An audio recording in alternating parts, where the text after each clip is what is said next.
Hello guys and welcome to another video from Oscar Cooper. I hope you're all doing well. I hope my audio sounds a little bit better because I'm in a new apartment now and I'm kind of surrounded 80% by walls, so things should be a little bit clearer, a little bit less echoey. Vermintide 2 is out on the goddamn PlayStation 4. No one told me. I've been waiting for this game for ages. I love it. It was out on my laptop or PC and Xbox a while ago, and it's just got a release for our PlayStations, and let's have a look at it because I'm very keen on this game. Legends tell that these words were spoken by Sigmar, the first emperor. Some believe he had a vision of what was to come. But Sigmar uttered truth, not prophecy. The darkness always returns. So it's Warhammer, but it's not 40k, so it means it's like the old school Warhammer with like bows and arrows and swords, which is something I don't mind. I love the fact that it's got chaos in it, and I love the fact that it's got crazy rat people in it, and the two of them have come together and have sort of created this mad war. And it starts a bit like Half-Life, where you're in a cage getting taken through the rat lair. There's a nice little tutorial. As you can see, this game is very melee focused. It also has some range capabilities, but one of the things I love about it is that it's just a crazy melee game, and the voice, the dialogue of all the characters is awesome.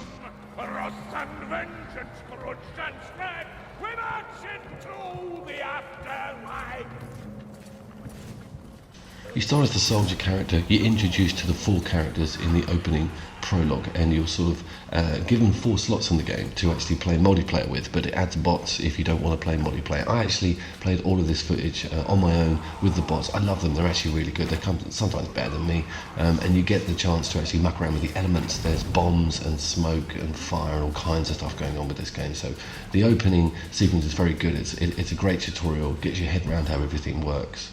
You get given a set of 3 levels which have 4 unlocks, so you can go from the start of each one, and there's 2 downloadable campaign big level missions as well, which I haven't got to.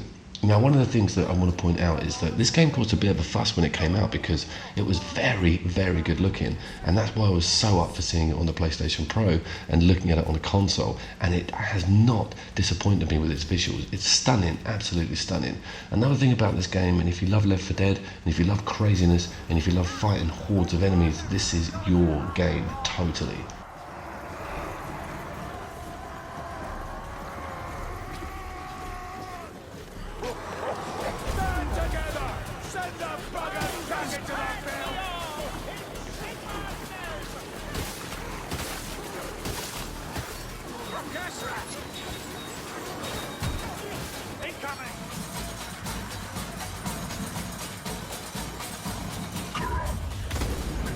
Coming into view, not long now.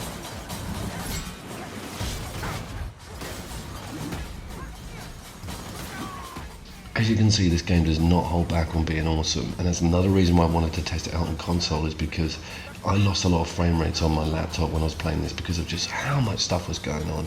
You can see that I have options with my weapons. I can actually guard and parry, or I can do a quick attack, which is just a quick tap with R2, or hold it in and do a big range attack.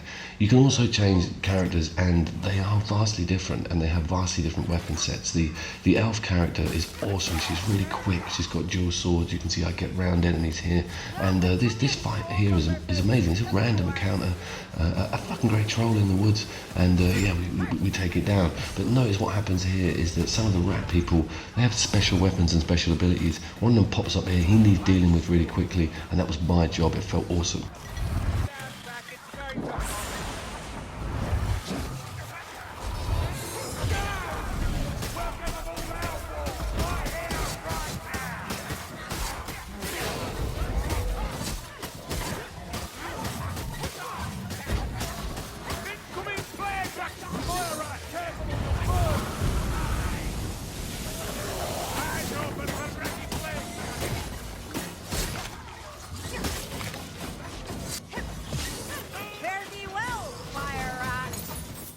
She has a special on L1 which is devastating. It's like a single shot, but it takes a long way to build, but it can really take out key enemies very quickly. That guy would normally take a right pounding, but I headshotted him with the special. It was amazing.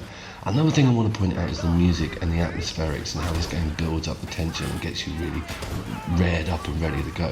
It sounds absolutely amazing.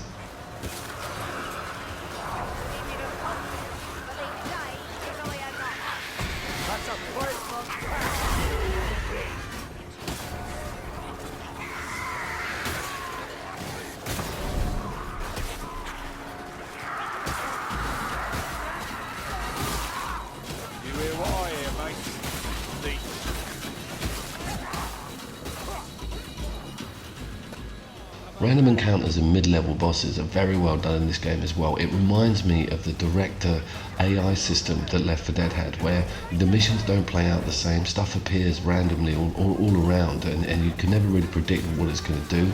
I played through this whole game on the PC, and none of this stuff I had happened to me. Like, this guy didn't turn up here. I also took different routes through the maps, etc. It's very special, the design of this game. Vermintide 1 was a bit hit and miss. It wasn't very good, but they seem to have smoothed out all of its problems and made a stunning game.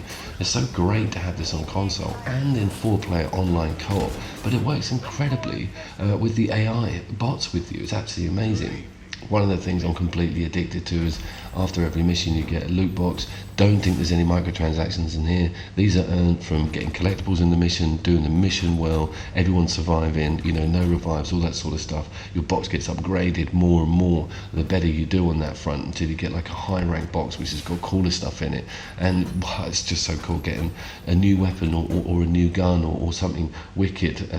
The character that I opened the game with is the soldier guy, and he obviously comes with a gun and a two-handed melee weapon. You can see here that I opened up the halberd, but one of those weapons has got like a little purple symbol in it, so it's got like a special ability. It does like stamina increase for me. Everything comes with sometimes an element or a little bit of a tweak on it. And one of the other things is this gun. I opened up a fucking milligun. I never found that gun the whole time I was playing on the PC, and it vastly changed the playstyle. This thing was fucking formidable, and it took a lot of ammo up, but it was just totally different to rely on a gun that had a quick fire mode on it instead of like a blunderbuss.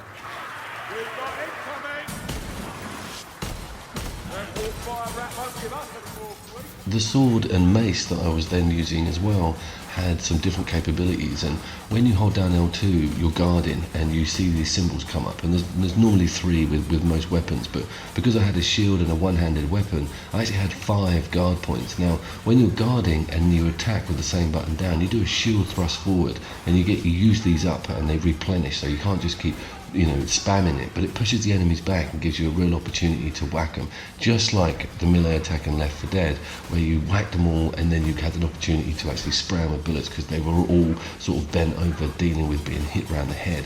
That was amazing. He had a number of different specials as well. He's got a charge special on L1, but he also has one that is just like a battle cry that pushes everyone back. It was really handy in this section. So another thing it does really well is sort of end of level sort of siege / boss fights, and it will normally say you've just got to survive, you just got to hold this area, and we'll throw everything at you. The music ramps up, everything goes crazy. I love this bit. This was like a sort of ritual that we had to interrupt, and it felt amazing having to stay in this ring and all this cool water and stuff and acid around, and just the mix of enemies that came up. That poor guy getting shot, I love that there. Yeah, with my new equipment, it was amazing. They also had another puzzle element in a later level, and this is also quite a cool piece of footage where I'm turning this key to align these dams, the deal, having to turn a fucking wheel to line them all up, but they're not letting me get on with the job. They just keep coming up this hill, and I'm throwing everything at them, and you can see here I've got to stem this flow to stop them coming in, just so this puzzle can actually solve itself, and bang, it happens, and it looks amazing. Some of these colours and visuals and sounds in this game are amazing. I love it. This game is only like $15. It's like $10, 10 quid, I think. So, woff.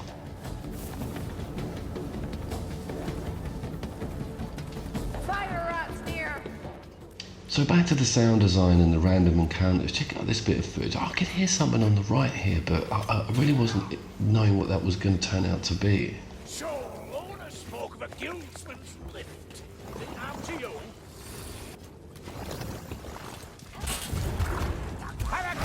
Let's explore this cool here.